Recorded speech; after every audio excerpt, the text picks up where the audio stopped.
Hey everyone, and welcome back. Want to know which leads are sales ready without guessing? In this video, I'll show you how to set up basic lead scoring in EngageBay's free plan to prioritize your hottest prospects. First, go to your EngageBay dashboard and navigate to Automation within the Marketing or CRM module.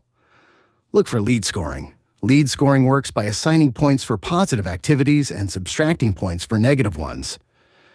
On the free plan, you can set up basic scoring rules. Click to add a new rule. For example, you can add plus 10 points when a lead opens your email. Add another rule for plus 20 points when they visit your pricing page.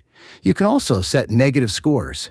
Add a rule for minus 5 points if they unsubscribe from your emails. Set a threshold score, like 50 points. Any lead who crosses this threshold is marked as sales qualified and can be automatically moved to a special list or assigned to a sales rep.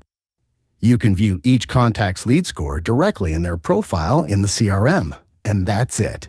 With lead scoring, your sales team can focus on the leads who are most engaged and ready to buy, saving time and closing more deals. If you set up scoring, let me know what action earns the most points in your system. See you in the next one.